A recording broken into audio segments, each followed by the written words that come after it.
There we go. All right. Good morning. Good morning. Good morning. How is everybody this morning? Excellent. Wonderful. So we were just talking about some new TRID things, right, before we got started, as timely as that is, and we can talk about that some more at the end if we would like. But I want to cover some stuff today, and if you saw the topic that I sent out, it is, what is your favorite prospecting method? Now, we have some newer folks in the room that are kind of new into the office and new into the business. And so what's kind of cool that points out, this program is very modular. You don't have to start at week one. It is 52 weeks long, but it is kind of a build upon itself, kind of a system, and it will kind of work with that. I want to talk about prospecting today, kind of not as a initial, here's how to prospect concept, but as we end the 52 weeks, we're in week 50 today, we need to think about the next 52 weeks, right? And 52 weeks after that, and after that, and after that, keeping going, keeping things going the way we need to, so that we're not back to square one. So the first thing I want to do is talk about our favorite prospecting methods. Somebody give me one. What's your favorite prospecting source? Calling expired. SOI? Okay. Or less. What's yours, JP? Calling expires. Expireds. And FSBOs. My favorite. FSBOs. What else? Anything? Call around. Call arounds. Okay, good. Call around a listing, call around a sale. Do we want to recall the four core? Have at it. Tell me. What are the four GeoFarm. car? GeoFarm. GeoFarm. Okay. These are from Tom Ferry, Tom. who will watch at 11:05. We will. And he says there are four core, right? Mm-hmm. Yep, Open SOI, house. GeoFarm. Open house is Database. one, right? Social media, because I think that's. Well, What's yeah. that the other one? Was that one? No, so I don't think social Open media. house, no, social media was not one, but it was open. Oh, we got open I got house. open house. Okay. Hey, Don. And then there was, well, we just had them all. And they've already. Was SOI one of them, right? Well, database. Database, right? Okay. He calls it So database, he calls right? it database. So we got GeoFarm, open house, database, SOI. That was his and first database one. is your SOI. SOI, Yeah. What was the fourth one? expired fiscal, I think. Is it expired? I'll look it up. Hang on. Call arounds? All right, Yeah, you JP's got gonna it look it there. up. He's got it Okay. on his system. I got All it. right. What else? Any others? Favorite farms? Donna, since you just joined us, what's your favorite prospecting source? Tough. Preferably one not on the board. I was just thinking about like organizations that you belong to. Okay, yeah, community groups. We'll call groups. All right. So now here's what I want to run through real quick. Okay. These are all spectacular, but they're all limited. How many people do you have in your sphere? I'll throw out a number, right? I might have 100, I might have 1,000, I might have 5,000. Okay, great. That's 5,000 people. How many expireds are there at any given time? Well, depending on the market, depending on the area, how big you go, you might look at 100, you might look at 50, you might look at 1,000. Just depends on what area you're covering. For sales by owners, same thing, right? How do you find for sale by owners? Unfortunately, one of the best ways to find for sale by owners is to drive around, right? So you got to do that. Call around listings, call around sales. Well, you can do pretty extensive with that. That's less limited, but you got to find a listing to do that with, or a sale to do that with. And if you haven't had one, what do? You have to be careful with that too, You got to be very careful with because that. they're probably on the do not call list, and so you can't really sell them anything. Well, and that's You're true. providing This is information. definitely more of an informational call Right. than a, And see how it develops. right, definitely. Groups. How many groups can you belong to? Well, I mean, lots, but still, again, even if you belong to 10 different groups, if there are 100 people in each group, well, what's that? You belong to groups in your GeoFarm. and you can belong to people in your geofarm. Your geofarm can only be so big because it costs money to farm it, right? Right. So you can't farm the entire state of Georgia, or even an entire city for that matter. Open houses, we do them on the weekends, right? So we can do, I know agents that have done like 4 open houses a weekend. They'll hit 2 on Saturday and 2 on Sunday. That's a lot. Most people can't pull that off, but that's still limited, right? And your database, again, goes back to your sphere of influence, is a limited source. What's good about all of these in general, maybe not these last 2 as much, but the rest of them, what's really good about these from a real estate perspective? They all have some interest. They're all showing some interest in real estate, right? So expireds, well, we knew they wanted to sell at some point, so that's a good person to call. For sale by owners, that's like a help wanted sign in the front yard, so they're definitely people that are interested. Your geofarm, well, yeah, maybe not as much, but some of them do. Open houses, somebody shows up at an open house, in theory, they either want to just wander around in people's houses or they're looking to buy a house, right? Call around listings, call around sale. Again, it's specific to a specific real estate thing. But if these are all limited, what is the one source of prospects that is completely unlimited? No, because your sphere of influence is people that you know or that you have some sort of contact with. But all of them become part of that, right? They can all, right, they all kind of roll into that at some point or onto your database, depending on how you call it. I gotta go with social media. Social media, but social media, again, is limited. How many friends do you have on Facebook? Come on, call yourself out. No, that's fine. It's like 200. It's not 200, okay, so you can hit 200 people. Now, the power of exponential sharing, right, is that your 200 turn into 2,000, turn into 200,000 very quickly. But still, that's, you know, a limited reach necessarily, unless you're posting ads. That's what I'm saying. And that's a whole different thing. Now, who are you targeting when you're posting ads? Because that's who I'm about to talk about. Okay, so when I've been posting ads for my condo, so I went into, like you said, into CBX, and I targeted all those areas that CBX said my buyers would be coming from, and hashtag millennials. Excellent. So you're targeting strangers, right? Oh, yeah. People you don't know.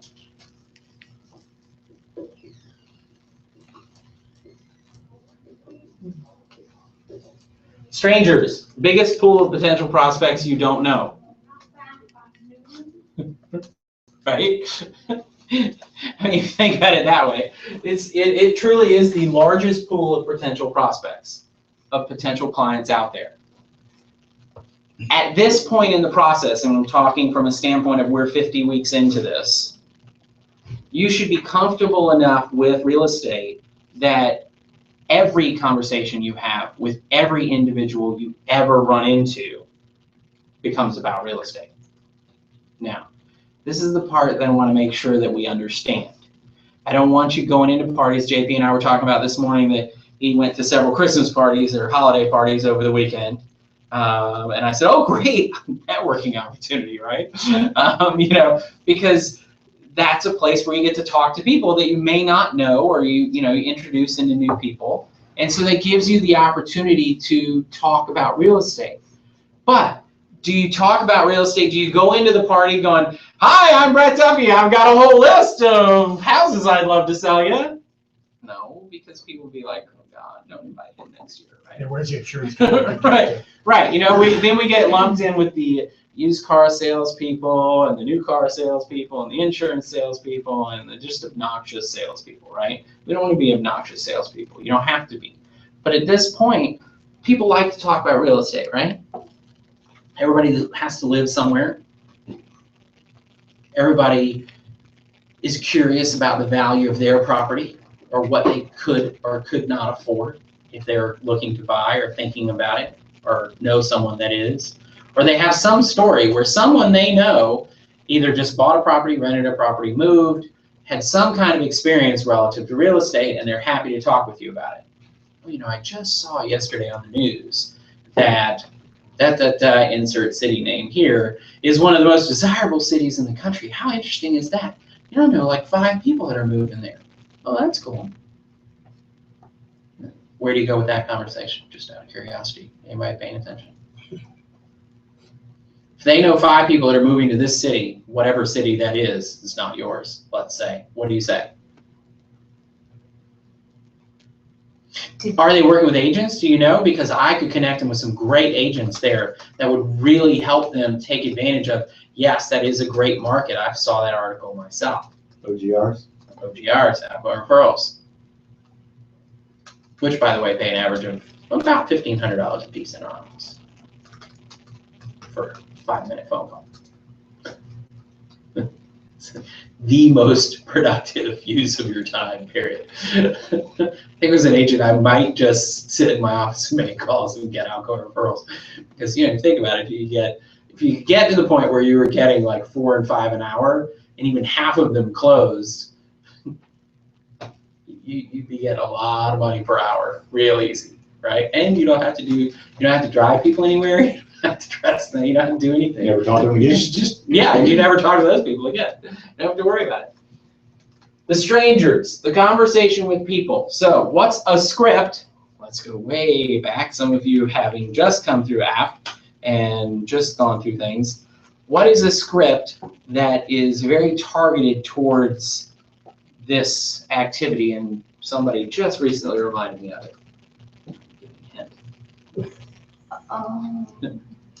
That's you. What? What script did you ask me for the other day? The 7-second. The 7-second presentation. You guys remember the 7-second presentation? Elevator presentation. The elevator presentation, right? There's a bunch of different names for it. It's the, if you randomly, you get stuck on an elevator, you're on an escalator behind somebody, you're at a line at checkout or whatever. It's that conversation of just like that. 2 seconds, 5 seconds, 10 seconds, whatever, okay? And what does it require? What does it involve? Do you remember it? No, Okay. I'm thinking of another one. Does anybody remember, or can they do any version of it? What would it be? Edward, my name's Brett Duffy. Can you do me a favor? Sure. Here's a couple of my cards. Will you pass those out to people if you come across anybody that needs to buy or sell real estate? Sure, Excellent. What do you do for a living? I sell real estate. Excellent. Great. Come on now. I sell cars. You sell cars. Awesome. Do you have any cards on you? Sure. Excellent. Let me take a few, and that way next time I run into somebody that's buying or selling a car, give me your name. Does that work? Yeah. Awesome. Nice to meet you. We'll see you later. Simple, right? More forward than just the kind of average conversation, but very target specific, right? Because what did I do there? You got his business card. I got his contact information. And it hasn't. And now where did it go? Into my database. Now it's onto a list. It's getting prospected, in touches, sending stuff out to it, whatever, right? It didn't happen unless you got his card. It doesn't happen if I don't get his card. That's right. Is it as effective for me to give him my cards and not get anything back? No. Absolutely not. That's why I close with that. But in getting his card back, what else did that do? Created a value trade. A value trade, right? Because if you have any thought in your mind that I'm going to give your name to somebody, you're not going to just throw my cards away, because you're going to think, crap, if he gives my name to somebody, I got to give his name to somebody. So it's that yin and yang I got to do for get, right? Yes. Do you remember Norrell Temporary Services? No, you don't? We got a Solidity Rancher governor a couple of times. Anyway, he developed his whole, As opposed to being governor. he did win, Okay. but Guy Milner. Okay. Oh, I know his name, yeah. Okay, and he created Norrell Corporation, and it was based on, the whole thing was based on the 2-minute sales call, which he invented for Norrell. And he would take a sales guy, teach him the 2-minute sales call, and he would go into a Horizon office building and go to the receptionist and say, I need to talk to whoever hires, you know. And if you couldn't qualify them in 2 minutes and you weren't You're getting done. high signals, Yep. you're done, go to the next office. Yep. You know, kind of thing, so. And that's very much what this is. It's that let's try to attack the largest pool of prospects on a consistent basis. Now, the reason that we do this as much now as instead of week 1 or 2 or 3 is because you have to be more comfortable with the business to really be able to follow through with these conversations. Because if you go into that conversation and you're wearing your name tag, which I left on my desk in the other room, you're wearing a name tag and they go to you, oh, are you in real estate? Yeah, I'm in real estate. And they go, oh, well, how's the market? Oh, it's great. Okay. How's that going to get you in your business, right?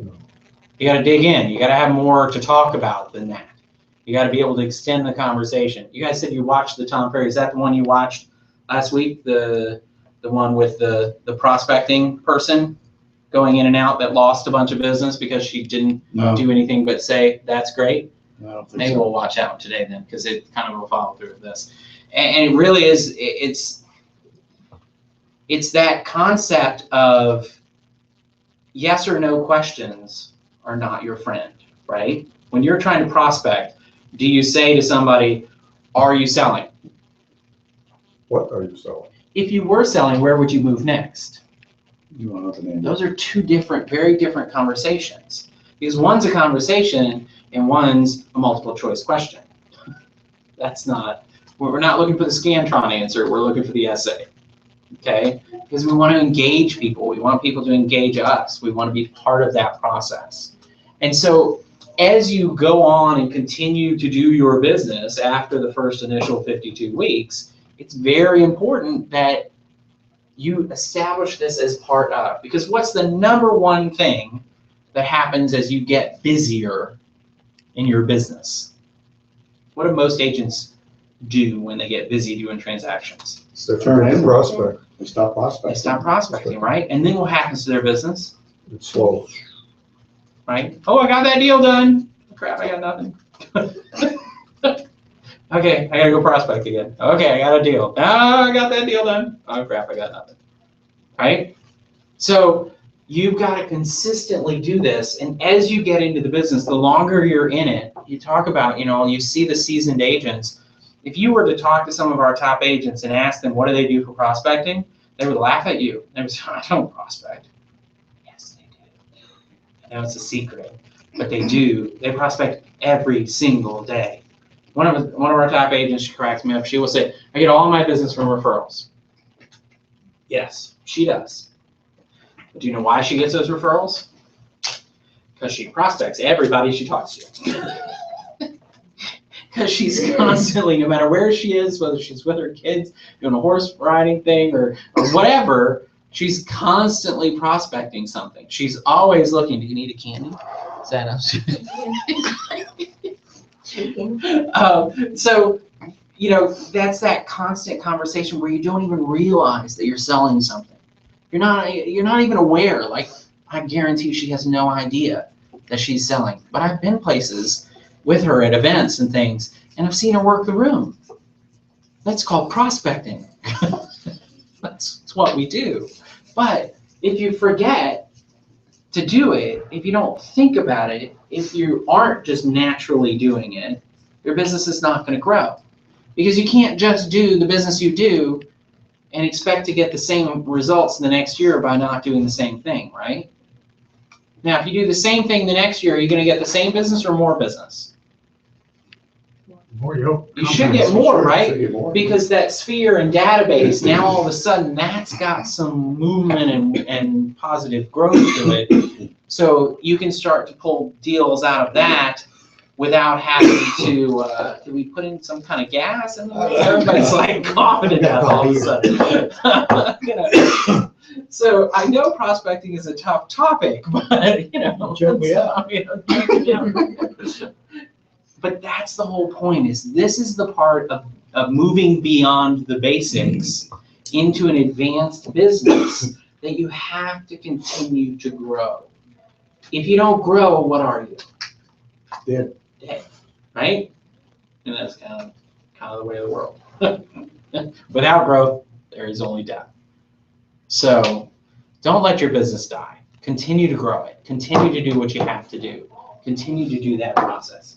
All right, any questions about this? I have the four core, You have the four core, or which one did we miss? SOI, Okay, GeoFarm, okay. wait a minute, back up here. I had it right here. Well, I know. open Okay, house wait, is wait, one. wait, wait, wait, wait, I wait. know too, that's what. Past clients, PC, sphere of influence, geographic farm, expireds, stroke, distress. Expires. So, and then, so past clients goes with SOI, but PC, The DB is this SOI and past clients, right? and open house. And open house. That's number Okay, four. so expires is the one we were missing. And we thought that might have been. You look skeptical. But that's a core business. Why are expired such a good prospecting source? Cause you know they want to sell. I mean, they actively tried to sell their house, No, so they didn't sell. hopefully they really wanted to sell. For some reason, they weren't just, testing the market. Even though people test the market, they really want to sell, right? I mean, there are not as many expires, frankly, Right now, they're not. as there were when you were Not when I was the king. working no. it or when I got into the business, because it was just like a whole list of expires. Yeah. Well, and I got into the There were no business buyers. back in the normal market before the fall. Right. And the reason there were so many expires is because everybody was trying to sell because everybody was making money, right? And so everybody wanted to be in the market. Everybody wanted to sell. And agents didn't matter if you listed it at the right price or not. At some point, the price would get there. And if you couldn't hold on to the client long enough, well, then the next trick was that the next person would come along and pick it up and sell it. In this market, where the market is not necessarily shooting up or down or just kind of turbulent, the issue is you got to figure out which direction they're going to go, what we need to do to get the property sold. You got to be direct with them and blunt with them. But they do still need a new agent. Absolutely. Because the one they have is not the right one. They may be a great agent. The only problem with that, though, and it's not a problem, but it's a problem for us if you're working with expires, is the listing agent initially will let it expire Mhm. so they can relist it Yes. and get a new FMLS number, and it will pop up on everybody's searches. Correct. That happens quite frequently. Quite frequently. That used to happen too, by the way, back when I. Oh, I know. Sometimes they put that, when you're looking at the expireds, They do sometimes they sometimes. change their private remarks to They'll reflect say that. relisting. Please do not Don't call this. my owner, I'm relisting. I'm relisting. Those are the ones I always call. Because if it wasn't relisted yet, it means they weren't doing their job yet. Because now there was a lapse in their marketability, right? So if it expired yesterday and it's today and they haven't relisted it yet, it's not in the system yet, they're not marketing their home anymore. Well, that's a prime candidate as far as I'm concerned, because that means their agent sucks and they don't know what they're doing. So. Tell the owner, hey, your listing is not live. Right. Well, I'm relisting. Well, I noticed that it's not in the system. Did you sign new paperwork? Oh, not yet. She's supposed to come over this afternoon. So if a buyer was looking for your property and they looked right now, as we're talking on the phone, you realize they wouldn't find you, right? What? Yeah, that's a good one. I love to find those. And that's you just got to find the reasons to make the hook. To really pull it. Four core sources, I wrote it down. Okay. Did I miss one or misstate one? Well, you misstated, expireds was not one of them. Okay. It was DB, open house, GeoFarm, and online. Oh, online. Okay. All right, let's clarify. Social network. Online. I Which we think spent a lot of Jessica said time on, that. and I You guess, said social media. I did. Well, you gotta exert a little more, right? You gotta, this I is a did, tough you group. said it wasn't. Social media, I did not say it wasn't. I don't think You social review the media tape. was. I wouldn't have said that. I'm sure I didn't say that. Online, great source. And online tags right into strangers, right? Because that's where you're gonna run into most of those folks that you don't know. And it's great. And like you were talking about, you can really target exactly who you want to go after. So you can do some of this here, the geofarming online, because you can very much target that specific area and that specific group. You can go with groups too. LinkedIn to me for that is awesome. Because for instance, like I'm involved in a bunch of groups on LinkedIn. Now, here's the thing. As real estate agents, what do? We run out and we join all these real estate groups. I'm in the Super Real Estate Agents of Atlanta group and the top level real estate agents of Metro Atlanta and Georgia's best real estate agents. Those are not going to help you get any business, right? Now, if you're in a national or international group, yeah, maybe people will trade business and talk about that. So like the Gen Blue group on Facebook, definitely good. People will pop into that sometimes and they'll say, hey, I got somebody that needs to buy in Atlanta. Anybody got somebody? I got some. You want to be in groups of stuff you like to do, not real estate, other stuff. So gardening or working on cars or eating at Bones or whatever, right? The stuff. Helping people line parking lots, you know, those sorts of things. Whatever they are, those are all, by the way, things that are related to somebody in the room. And then you can use the online stuff to tag and expand that and grow into a greater group of that. Well, and you can promote yourself on Facebook. And you can promote And it's yourself. very cheap. It is. And the question is so, well, that's a whole nother, we talked about that at some point with the online topic, so. But we'll get, I get distracted easily, right? Well, it was a Q-day, not a 52-week thing. So, all right, any other questions about continuing the prospecting hunt, the process? Diligence, consistency, Tenacity is the thing. absolutely. You gotta keep doing it. All right, so we have 2 weeks left, right? We're not quite gonna get it in this year, I don't think, based on the fact that we really only have next week. If I hadn't missed last week, we'd been good. But we have next week, and then we'll do one, I guess, after the first of the year, and just get that final weekend. And then we'll start over and do round 2 with the new folks. So all you new people can pay attention to that. All right, we'll see you next week. Thank you. Okay.